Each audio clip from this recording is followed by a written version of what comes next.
নমস্কার। The power of astrology Sumanta ji Chowdhury আমার YouTube চ্যানেলে আপনাদের সবাইকে স্বাগত। আমি এখন আলোচনা করব কন্যা রাশির জাতক জাতিকাদের নিয়ে।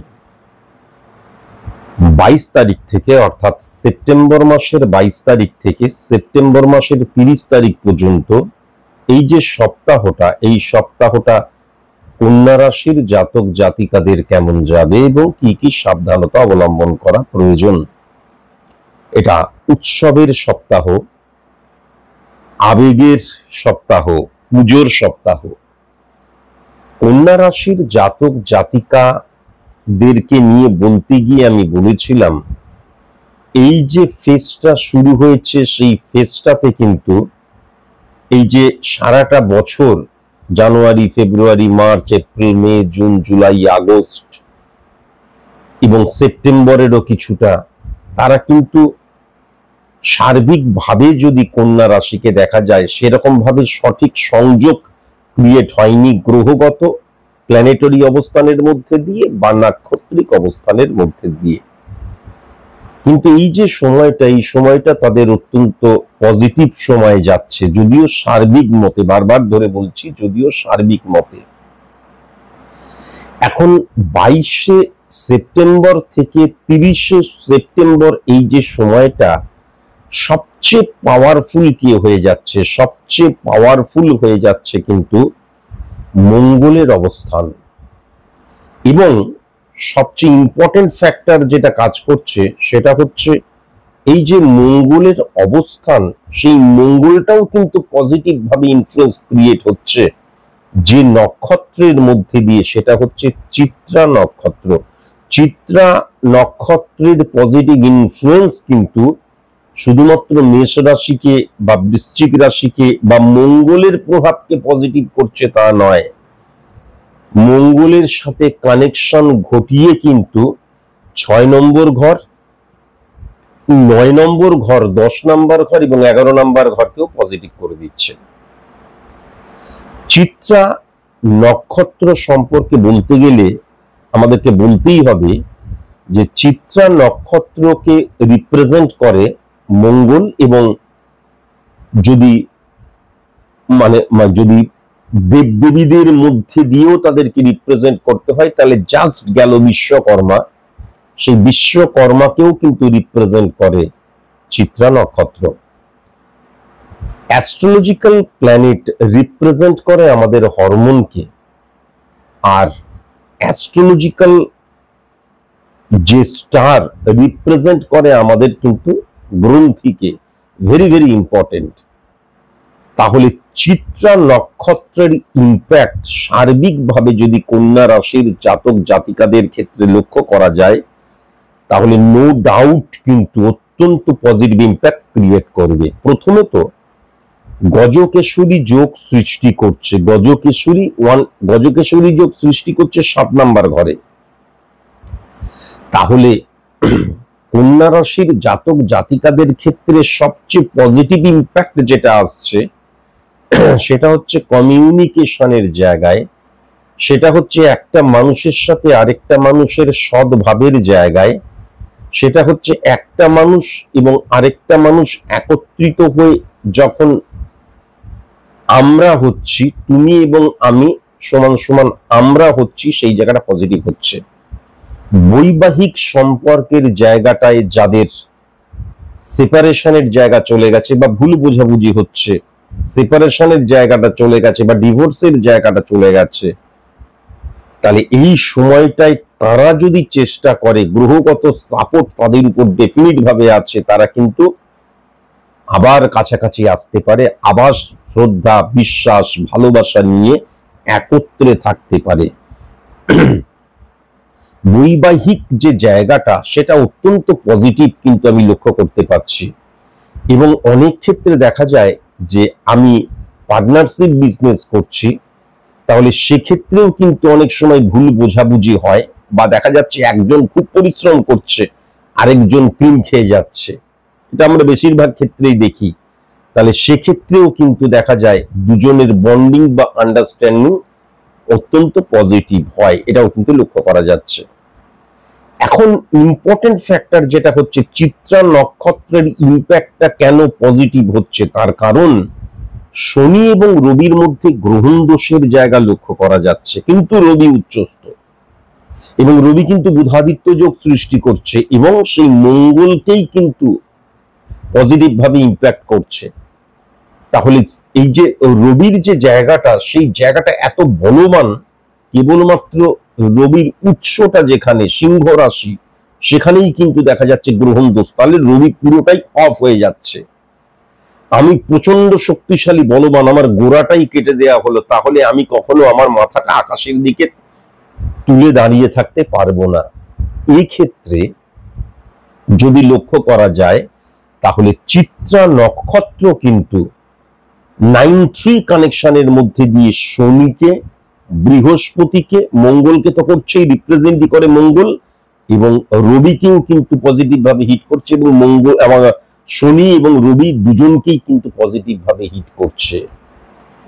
তাহলে কি হয়ে যাচ্ছে, কেবলমাত্র চিত্রা নক্ষত্রের হস্তক্ষেপে রবি এবং শনি নেগেটিভ ফাংশন ক্রিয়েট হলো না, শনি এবং মঙ্গলের নেগেটিভ ফাংশন ক্রিয়েট হলো না।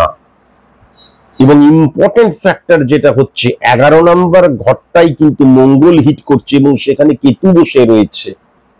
তাহলে কর্মফলের জায়গাটাও কিন্তু নেগেটিভ ভাবে হিট হলো না। কেন হলো না? তার কারণ পুরোপুরি কিন্তু চিত্রা নক্ষত্র সেই জায়গাটাকে ব্যালেন্স করে দিল। নক্ষত্র ভেরি ভেরি ইম্পর্টেন্ট। আশা করি আমি বোঝাতে পারলাম। তাদের মধ্যে যে উগ্রতা ছিল, তাদের মধ্যে যে শত্রুতা ছিল, তাদের মধ্যে একজনের সাথে আরেকজনের বন্ডিং যে নেগেটিভ ছিল, মধ্যস্থতা করলো কিন্তু চিত্রা নক্ষত্র, অধিপতি গ্রহ মঙ্গল। এর ফলে কি হলো, চিত্রা নক্ষত্র যখনই হস্তক্ষেপ করলো তখনই শনি পজিটিভ হয়ে গেল। শনি যখন পজিটিভ হলো বা নেগেটিভ হলো না, এইটুকুও বলা যেতে পারে নেগেটিভ হলো না, যখন নেগেটিভ হলো না তখন শনি মানে যে ডিসিপ্লিন, ডেডিকেশন, ডিভোশন, ডিটারমিনেশন, কমিউনিকেশনের জায়গাটা, বাস্তববোধের জায়গাটা, পড়ে গিয়ে উঠে দাঁড়ানোটা, সেই জায়গাটা পজিটিভ হয়ে গেল। মঙ্গলকেও হিট করলো, চিত্রা নক্ষত্রকে রিপ্রেজেন্টই করে মঙ্গল। তাহলে কি হয়ে গেল, এই জায়গাটা কিন্তু সচল হবে আমার কর্মের মধ্যে দিয়ে, ফিজিক্যাল অ্যাক্টিভিটিস এর মধ্যে দিয়ে, সেটাও পজিটিভ হয়ে গেল। আমি অনেক কিছু চিন্তা ভাবনা করতে পারি, আমার অনেক লক্ষ্য থাকতে পারে, আমার অনেক প্ল্যানিং থাকতে পারে, কিন্তু সেটা কার্যকারী ভূমিকা গ্রহণ করবে কিন্তু আমার ফিজিক্যাল অ্যাক্টিভিটিস এর মধ্যে দিয়ে। যে কোনো ক্ষেত্রে আমি বিছানায় শুয়ে রয়েছি, আমার টয়লেট পেয়েছে, আমি যখন টয়লেট করতে যাব, আমি বিছানায় শুয়ে তো টয়লেট করব না। যদি এক্সাম্পলটা নর্মালি একটা সাধারণ এক্সাম্পল টানি, তাহলে আমি উঠছি, বাথরুমে যাচ্ছি, তারপরে আমি যে কোনো কিছু পাবো, যা কিছু, প্রত্যেকটা কিন্তু আমার ফিজিক্যাল অ্যাক্টিভিটিস এর মধ্যে দিয়ে। আমি চিন্তা করলেই কখনো কোনো কিছু পেয়ে যাই না, বা আমি যতই ডিসিপ্লিন নিজেকে মনে করি না কেন, সেটা কার্যকারী ডিসিপ্লিন কি আমি, সেটা আমার কর্মের মধ্যে দিয়েই বোঝা যায়। সেই জায়গাটা পজিটিভ করলো। এইবার কি হয়ে গেল, যখনই শনি এবং মঙ্গলের ইম্প্যাক্টটা পজিটিভ হয়ে গেল, এটা বড় মারাত্মক কিন্তু একটা কম্বিনেশন। যখন ফিজিক্যাল অ্যাক্টিভিটিস আমার ঊর্জার জায়গা, ডিসিপ্লিনের জায়গা এবং লিগ্যাল অ্যাক্টিভিটিস এর জায়গা, এবং আমার যে মানে একদম পরিপূর্ণভাবে আমার যে প্ল্যানিং এর জায়গা, নিয়মানুবর্তিতার জায়গা যখন পজিটিভ হয়ে যায়, তখন একটা মানুষের যে অবস্থান, আমি রবিকে যদি লক্ষ্য করি, তখন সেটা যখন পজিটিভ ভাবে ভাইব্রেট করতে শুরু করে, তখন অন্তত আমি আমার দিক দিয়ে কিন্তু তৃপ্ত হতে শুরু করি, এবং আমার যা কিছু চাওয়ার আছে, পাওয়ার আছে, মেন্টালি আমার যে ব্যালেন্সের ব্যাপারটা, আমি ভালো আছি, আমি যেমনই থাকি সুখে আছি, সুস্থ আছি, এটা কিন্তু আমি বলতে পারি।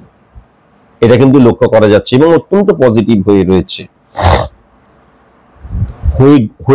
বলতে এই চিত্রা নক্ষত্রের জন্য পজিটিভ কিন্তু হয়ে গেল। এবার ব্যাপার যেটা হচ্ছে, গজকেশরী যোগ সৃষ্টি হয়েছে কিন্তু এবার এই বৃহস্পতি দ্বারা এবং চন্দ্র দ্বারা যদি খুব ভালো মতন দেখা যায়, তাহলে 10 নাম্বার ঘর কিন্তু পজিটিভ হচ্ছে, এবং কর্মক্ষেত্র 6 নাম্বার 7 নাম্বার ঘর কিন্তু পজিটিভ হচ্ছে, এবং 5 নাম্বার ঘরও কিন্তু পজিটিভ হচ্ছে। তাহলে কন্যা রাশির জাতক জাতিকাদের ক্ষেত্রে বিশেষ করে যারা কর্ম করো, ব্যবসা হতে পারে, হ্যাঁ, মানে প্রফেশনালি কর্ম করো, কর্ম তো আমরা সবাই করি, তাদের ক্ষেত্রে কিন্তু কর্মস্থান, কর্মের প্রভাব অত্যন্ত পজিটিভ হয়ে যাচ্ছে। প্রথমত গজকেশরী যোগ পজিটিভ ভাবে হিট করছে সেকেন্ড হাউসকে। সেকেন্ড হাউস দ্বারা আমরা অর্থনৈতিক জায়গাকে বুঝি, সেকেন্ড হাউস দ্বারা আমরা সঞ্চয়ের জায়গাটাকে বুঝি, ইনক্রিজ করছে। আবার যদি খুব ভালো মতন দেখা যায় সেকেন্ড হাউসকে শনি হিট করছে, সেকেন্ড হাউসকে মঙ্গল হিট করছে, সেকেন্ড হাউসকে রবি হিট করছে। তাহলে এই ক্ষেত্রে কি হয়ে যাচ্ছে, একটা প্রবলেম থাকছে, রবি পজিটিভই হোক নেগেটিভই হোক, রবির ফাংশনটা হচ্ছে অর্থনৈতিক জায়গাকে কখনো স্টেবল হতে দেয় না, একই জায়গায় থাকতে দেয় না, ফ্লাকচুয়েশন ক্রিয়েট করায়। এবং সেক্ষেত্রে কিন্তু যখন এই ফ্লাকচুয়েশন ক্রিয়েট করাচ্ছে এবং সেখানে শনি এবং মঙ্গলের অবস্থান রয়েছে, তাহলে অকস্মাৎ অহেতুক অর্থ খরচ করার একটা প্রবণতা আমার মনের মধ্যে চলে আসছে। এটাও যেমন লক্ষ্য করা যায়, সেরকম অনেক সময় কিন্তু আমি অন্যকে তৃপ্ত করার জন্য ওয়েস্ট অফ মানি, সেই জায়গাটাও লক্ষ্য করা যায়। আর যখনই কিন্তু এই সেকেন্ড হাউসে এতগুলো গ্রহের ইম্প্যাক্ট ক্রিয়েট হয়ে যায়, তখন কিন্তু আমরা যেটা লক্ষ্য করি, তখন সাধারণত ভাবে মানুষ চিনতে কিন্তু আমরা অনেক সময় ভুল করি। এবং সবচেয়ে বড় কথা, মানুষ চেনা বা বিছানায় শুয়ে শুয়েই একটা সম্পর্ক ক্রিয়েট করে ফেলা। এখন তো মোবাইলই রয়েছে, একটা মানুষকে সঠিক মতন জানলাম না, তার ব্যাকগ্রাউন্ড জানলাম না, তার পরিবার সম্পর্কে জানলাম না, হোয়াটসঅ্যাপের মধ্যে দিয়েই বা যে কোনো কিছু সোশ্যাল মিডিয়ার মধ্যে দিয়ে তার সাথে বন্ধুত্ব করলাম এবং সেটা এক্সট্রিম লেভেলে চলে গেল, এটাও লক্ষ্য করা যাচ্ছে। ভেরি ভেরি কনসাস এবং কনসাস। এছাড়াও কিন্তু কন্যা রাশির জাতক জাতিকাদের ক্ষেত্রে কিন্তু শারীরিক প্রতিবন্ধকতার জায়গা মারাত্মকভাবে লক্ষ্য করা যাচ্ছে। সেখান থেকেও কিন্তু ভেরি ভেরি কনসাস এবং কনসাস থাকতে হবে।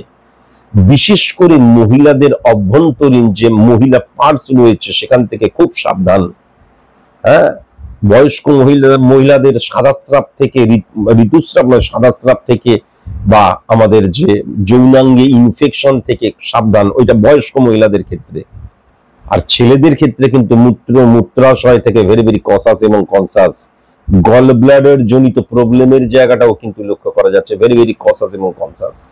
কিডনি জাতীয় প্রবলেমের জায়গাটাও কিন্তু লক্ষ্য করা যাচ্ছে, ভেরি ভেরি কনসাস এবং কনসাস। যেমন খুব পজিটিভ সময়, কিন্তু আমি নিজেকে কি পজিটিভ ভাবে ব্যবহার করছি, এটা খুব ইম্পর্টেন্ট। আমি কতটা সফল হব বা কতটা সফল হতে পারবো না সেক্ষেত্রে, তাই জন্য নিজেকে নিয়ন্ত্রণের মধ্যে রেখে এবং নিজেকে, আমি যা কিছু করব প্রত্যেকটা জিনিসকে আমি বুঝে যেন করি, তাহলেই কিন্তু কন্যা রাশির জাতক জাতিকাদের ক্ষেত্রে এই সময়টা বা পরবর্তী সময়টা অত্যন্ত পজিটিভ। চিত্রা নক্ষত্রের হস্তক্ষেপেই কিন্তু কন্যা রাশির নেগেটিভ ইনফ্লুয়েন্স অনেকখানি দূরীভূত হয়ে গেছে এবং বিশেষ করে কিন্তু তার ঊর্জার জায়গাটা পজিটিভ লক্ষ্য করা যাচ্ছে।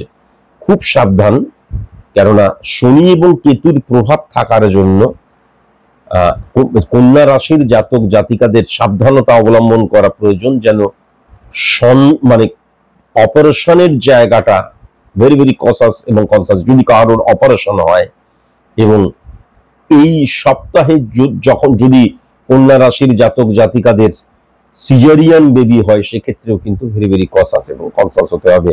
মধ্য কথা হচ্ছে, অপারেশন টেবিলে উঠলে খুব কনসাস এবং কনসাস। মঙ্গল এবং কেতুর অবস্থান সেই রোগটাকে বা সেই অবস্থাটাকে ঠিক করলে পরবর্তীকালে আরো অনেক রোগের জন্ম দিলে সেটাকে কিন্তু ইন্ডিকেট করে। কাজে এখান থেকেও ভেরি ভেরি কনসাস এবং কনসাস। আজকের মতন এইটুকুই, নমস্কার।